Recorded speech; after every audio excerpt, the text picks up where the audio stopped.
huge advantage. You're at a huge advantage. I'm a shoo-in for a carpenter. I've been on jobs where there were members of the entire trade that I could not communicate with effectively.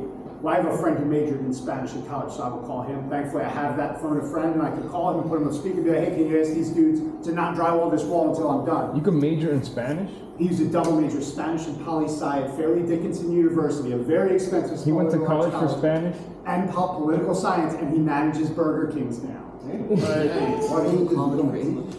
don't know. He's kind of a space cadet, so I don't like. A piece of something to write? What is space cadet mean? Too easy, not going to swing it that way. What's that? Kind of close to you. Yeah. I will say I do go to the Brookhaven Burger King and I get a fat sack of Whoppers whenever I want one, which is pretty sweet. Yeah. Is he the GM in it? He's the GM. Yeah. Wait, and he's funny because like a lot of the kitchen staff speaks only Spanish, and they're like, they'll get somebody new, and the new person will like try to talk shit on him to the other people in Spanish, and he'll let it go for like a week, and then they'll come up and say something in perfect Spanish to him, and they're like, right? I do that at Best Buy all the time. I'll have people talking shit about me, and I don't look Spanish. I look like racially ambiguous, and they'll say everything they want in English, and then when they leave, I think you Hispanic. I'm not gonna lie. well, some people can't tell, but they'll leave, and then they'll be talking Spanish. They'll be talking Spanish amongst themselves, and then once they're on, I'm like, all right, think I'm on there, and they go, you speak Spanish? Oh, you're talking all that good shit. I think, dude, you're technically a gringo too. Like, I'm a gringo a little bit. All right, we're gonna stop this one right here. Stop. That's the read word now. But yeah, so those of you that are fluent in Spanish, you do have an advantage, right? It's been super frustrating for me a bunch of times when I was unable to communicate with people. I'm not saying everybody go out and say, stop. Oh, I love this man. Yeah, try teaching it, dude. You writing a letter? No. As workers from a multitude of backgrounds and cultures work together, there are bound to be differences and conflicts. The following approach is suggested to resolving cultural conflicts between individuals.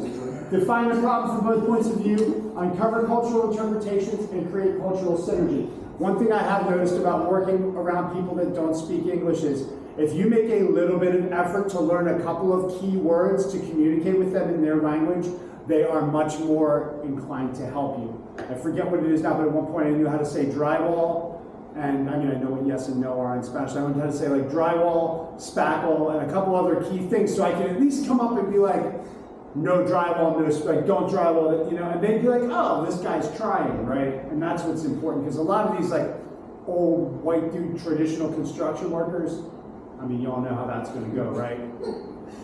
It's not no laughing, because that's really shitty. Like I'm not into that at all. That's not me. Oh no. How long do you think that's going to make it out there? Stop.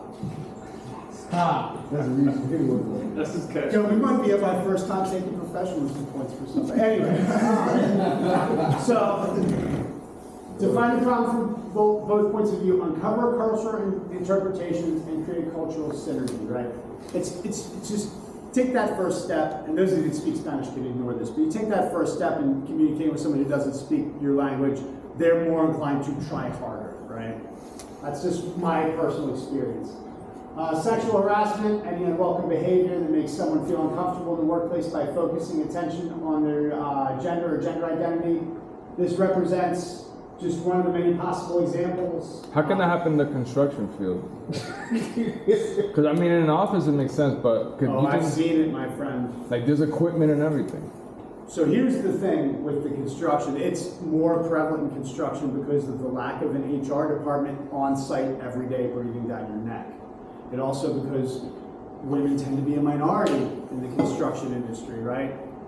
And then it compounds even worse because a lot of times it'll happen and a woman will try to report it and then nobody has any recollection except for her, right? Have you ever seen a situation where a woman go through this and then like other guys like stick up for her, or does it just get like overlooked? Yeah, oh yeah. Which one? It gets overlooked or they stick up for her? They stick up for her. We had, when I was down at the refinery during the height of one of their biggest projects down there, there was a woman and she wasn't even from our local. She was from out this way. She might have been the Reading local or even Lancaster. And there's these two laborers that were not leaving her alone. She was in her 50s, but she was an attractive woman. And what they kept doing is they both had an apartment together. They're like, girl, well, they can stay for free, right? And dude, we had this guy who's a former Gold Glove boxer, man. He came up, he dropped the one of them out in the parking lot the one day, and he said, yo, you need to tell your boy to be respectful, or you're next. And he walked away and it stopped. Did he get in trouble for that? No, it was outside of the gate. So They called the cops. By the time cops got there, they were all gone. Oh, wow. But yeah, that one's self-police. But not all of it's like that, right? Not all of it's like that. She happened to be a woman that was well-liked. If she was not well-liked, maybe it would have gone differently. You know what I mean? And a lot of it is this old, it's awful. It's awful. A lot of it is the old school white dude construction worker mentality, which is on its way out, right? Those people are on its, I firmly actually believe that racism and gender issues are on their way out, with younger generations being more tolerable. I attribute a lot of that to them being more sensitive because of the school violence thing, but that's a different conversation for a different day. I think that kind of sadness when you grow up breeds sympathy, which sucks for that one generation, but it will make them more sympathetic to the generation below them. But anyway, yeah, it does happen. On larger jobs like that, there are clear channels that you can take, but it can be difficult on a smaller project for someone who's experiencing sexual harassment, because there may not be an HR department. They may go to the owner of the company, and the owner of the company may not care, right? That's the thing. So it's just something to be mindful of, and you should 100% stick up for anyone experiencing, regardless of gender or gender identity, anyone on any job site you're on, if anybody's with them, you need to stick up for that person regardless. Not cool if you don't, right? It makes you as guilty as the person if you don't stick up. Because then you're involved. Like if you don't. Yeah, but you have to get involved. That's what I'm saying. If you don't stick up for them, then you're involved in whatever's going on. Correct. Well, if you do stick up for them, you made yourself involved too, and it may. But in a positive way. Like if you stick up for well, them. but it may have negative consequences, right? Like if you have the boss that doesn't care and you're sticking up for the person, maybe they don't want you around. And you're like, oh, well, this guy's giving me a headache, right? I mean, if that boss doesn't care about sexual harassment, I wouldn't want to work for that boss, because what else do they do? Bingo, thank you. Not everybody has the luxury of being able to just quit a job, though, right? So, but balance these things and understand that, and make sure you're sticking up for our friends who are looked down upon, right? That's so important. Because again, That's like as bad as racism. Oh, absolutely. The racism self-polices a lot more easily than the sexual harassment does. Yeah. No, we don't play that. Can occur between different or same gender, can occur between different or on the same level of organization between employees and non-employees, occurs if an observer is offended, even if the real victim doesn't complain. That happens all the time. Somebody will say something joking, right?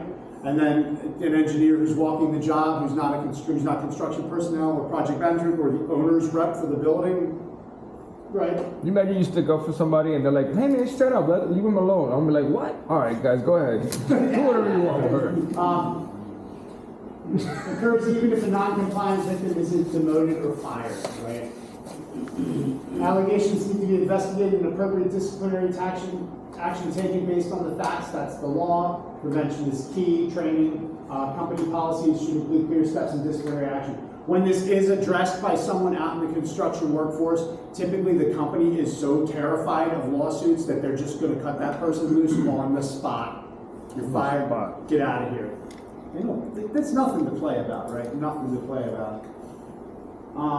Gender minority discrimination involves adverse hiring, work assignment, or advancement practices based on one's gender or other factor not related to the nature of the job itself. Employers must avoid even the appearance of discrimination through clear, accurate job descriptions, job-related criteria, consistent hiring, and job assignment practices. So state, local, and federal government is doing some things to sort of combat this. Again, construction was an old white dude's thing for years, right? So now on certain jobs, I know within the city limits of the city of Chester, you're required to have a percentage of minorities or you will not be awarded bids there.